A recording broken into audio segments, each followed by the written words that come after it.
Patrick Jagou, Sentier d'auteur, la Jagou d'émissions littéraires produite en partenariat avec la Société des auteurs savoyards. Cette semaine, j'ai le plaisir de recevoir l'écrivain journaliste François Carrel. François Carrel, où êtes-vous né? Êtes-vous savoyard? Je suis grenoblois, mais ma famille est savoyarde, de la Combe de Savoie. Je suis journaliste et j'écris sur la montagne depuis une quinzaine d'années. J'enseigne également le journalisme. Dans quelle structure? À Sciences Po à Grenoble. François Carrel, je crois que l'un de vos articles a été primé. Vous pouvez nous en parler de cet article? Oui, comme je travaille beaucoup sur la montagne, sur l'Himalaya et sur le grand alpinisme, je me suis attaché à décrire un petit peu les dérives qu'il peut y avoir. On en a beaucoup parlé. Sur les grands 8000, il y a tout un cirque. C'est quelque chose d'assez incroyable. Et c'est pour ça justement que j'avais très envie d'écrire l'histoire de Pierre Bégin, qui est donc mon livre, Pierre Bégin, l'homme de tête, parce que lui est une personnalité très très importante dans le milieu de l'Himalaya. Et il a fait des choses très très importantes qui sont peu connues. C'est quelqu'un qui est mort il y a 20 ans dans la face sud de l'Annapurna. Il avait un tout jeune compagnon de cordée qui s'appelait Jean-Christophe Lafaye, qui lui a fait ensuite la carrière que l'on sait. Donc ce Pierre Bégin, figure vraiment importante, très connue dans le petit milieu, mais oubliée du grand public.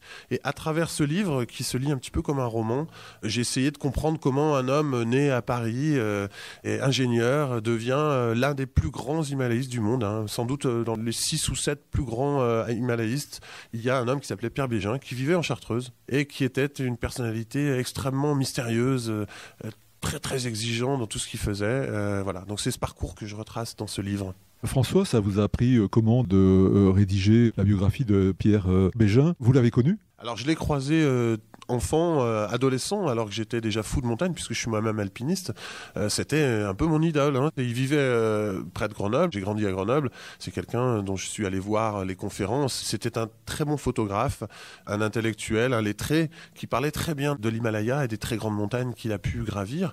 Et donc c'était vraiment une figure que j'admirais beaucoup. J'ai même eu l'occasion de faire un petit stage, alors que j'étais en troisième au collège, un stage de troisième, dans son laboratoire. Parce que ce type, non seulement c'est l'un des plus grands himalayistes français, voire internationaux, mais il est également chercheur.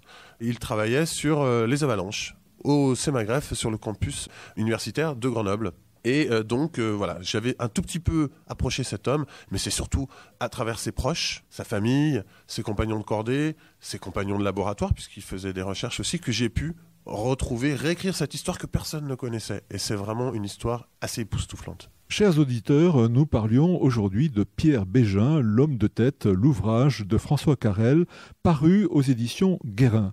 François, je vous remercie. Voilà, Sentier d'auteur, la Jagou d'émissions littéraires, c'est fini pour aujourd'hui. Arvi les amis, et à la semaine prochaine si ça vous dit.